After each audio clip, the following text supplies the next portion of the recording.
Произошло это в одном из поселков Алтайского края. Местные жители были обеспокоены тем, что кто-то оскверняет могилы усопших родственников, оставляя после себя кучу земли, да следы лап, похожие на волчьи или собачьи. Дело получило общественную огласку, и для того, чтобы разобраться в ситуации, руководство охотничьего хозяйства края направило в поселок опытного егеря. Охотник-следопыт без труда определил, что следы, оставленные на могиле, принадлежат волку. Загадкой оставалось другое, почему хищник разрывает только одну могилу, а не все подряд, что казалось бы более логичным. Серого бродягу почему-то интересовало именно это захоронение десятилетней давности. От времени надпись на табличке стерлась, и было не различить, чья это могила.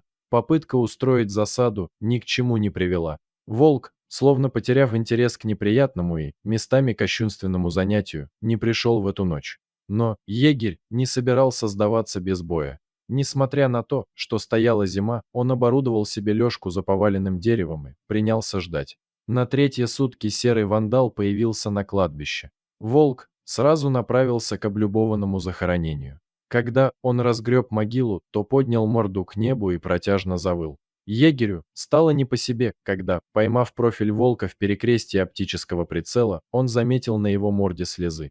Сколько ни целился мужчина, а выстрелить так и не смог. Следопыт не понимал, почему хищник оставлял метку именно здесь. Волк тем временем растворился в чаще леса. Тогда мужчина решил зайти с другой стороны. Чтобы разобраться в этом странном деле, на следующий день егерь отправился к местным старожилам, чтобы узнать, кто похоронен на участке, приглянувшемся волку. Выяснилось, что там нашел пристанище беглый заключенный, брат лесничего. 10 лет назад, усыпив бдительность охраны, он совершил побег из мест заключения. Подавшись в родные края, преступник ночью зашел переночевать к брату, чтобы поесть и сменить арестантскую робу. Он жил один, и это было на руку зеку. Лесничий не обрадовался брату, как две капли воды, похожему на него. Они не были близнецами, но различить их могла только родная мать. Между братьями произошла ссора, в результате которой рецидивист погиб. Лесничему тогда даже выписали денежную премию, выписали и объявили благодарность. Егерь решил увидеться с храбрым лесничим, не побоявшимся обезвредить брата, бандита.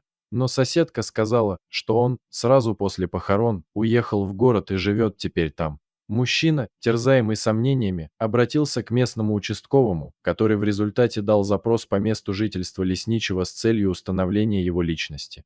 Через пару дней пришел ответ, что проведенная дактилоскопическая экспертиза показала, что лесничим оказался беглый рецидивист, официально числившийся мертвым. Совершив подлог, он умертвил брата и стал выдавать себя за него. Теперь его ждет суд и новый срок. Егерю удалось сохранить честное имя лесничего, не лишая при этом жизни волка. Серый хищник с тех пор перестал приходить на могилу. Для егеря остались непонятны мотивы, побудившие волка указать на подлог. Возможно, лесничий чем-то помог волку. Хотя, скорее всего, он просто добросовестно выполнял свой долг перед жителями леса. Животные, как известно, всегда отвечают добром на добро. И волк, безусловно, не стал в этой ситуации исключением. Дорогие зрители, если вам понравилось это видео, то поддержите его, пожалуйста, лайком и подпишитесь на наш канал. У нас много интересных историй про животных.